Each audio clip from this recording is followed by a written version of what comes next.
Bleak House by Charles Dickens, Chapter 65, Down in Lincolnshire. There was a hush upon Chesney Wold.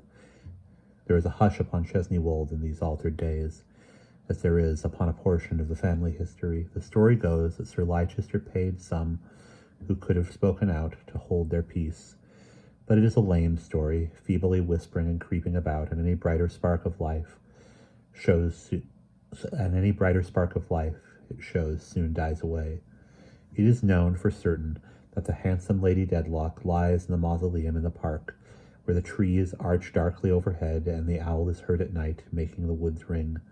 But whence she was brought home to be laid among the echoes of that solitary place, or how she died, all is mystery.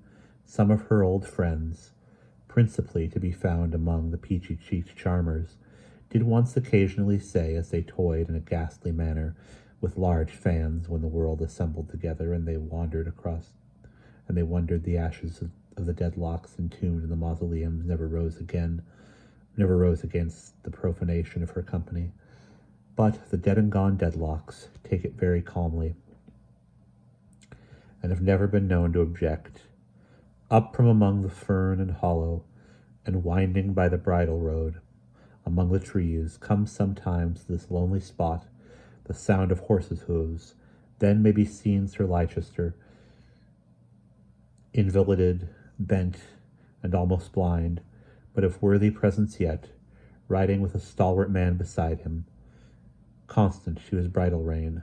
When they come to a certain spot before the mausoleum door, Sir Leicester's accustomed horse stops of his own accord, and Sir Leicester, pulling off his hat, is still for a few moments before they ride away. In one of the lodges in the park, that lodge within sight of the house, where once upon a time, when the waters were out down in Lincolnshire, my lady used to see the keeper's child, the stalwart man the trooper formerly is housed. Some relics of his old calling hang upon the walls, and these, it is the chosen recreation of a little lame man about the stable yard to keep gleaming bright. A busy little man he always is, in the polishing at the harness house doors of anything in the way of a stable yard that will take a polish. He answers to the name of Phil. A goodly sight it is to see the grand old housekeeper, harder of hearing now, going to church on the arm of her son, and to observe the relations of both toward Sir Leicester and his toward them. They have visitors in the high summer weather, when a grey cloak and umbrella, unknown to Chesney Wold at other periods, are seen among the leaves, when two young ladies are occasionally found gambling in nooks in the park, and when the smoke of two pipes wreathes away into the fragrant evening air from the trooper's door. Then, as the evening closes, in a gruff, inflexible voice is heard to say, while two men pace together up and down, "But I never owned to it before the old girl. Discipline must be maintained. But I never owned to it before the old girl. Discipline must be maintained. The greater part of the house is shut up, and it is a show horse no longer. Yet Sir Leicester holds his shoulders in state in the long drawing-room for all that, and reposes in his old place before my lady's picture, closed in by night with broad screens and illuminated only in that part.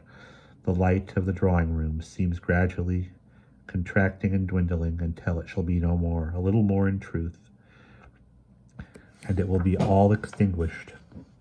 For Sir Leicester, and the damp door in the mausoleum, with shut so tight and looks so obdurate, will have opened and received him.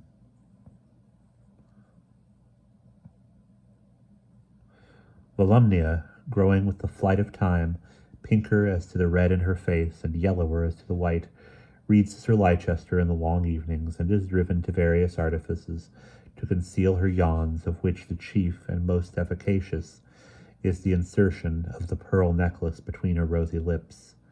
The cousins generally are rather shy of Chesney Wold in its dullness, but take to it a little in the shoeing season, when guns are heard in the plantations, and a few scattered beaters and keepers wait at the old places of appointment for low-spirited twos and threes of cousins. Thus Chesney Wold, with so much of itself abandoned to darkness and vacancy, with so little change under the summer shining or the winter lowering. So somber and motionless always, no flag flying now by day, no rows of lights sparkling by night, with no family to come and go, no visitors to be the souls of pale, cold shapes of rooms, no stir of life about it, passion and pride, even to the stranger's eye, have died away from the place in Lincolnshire and yielded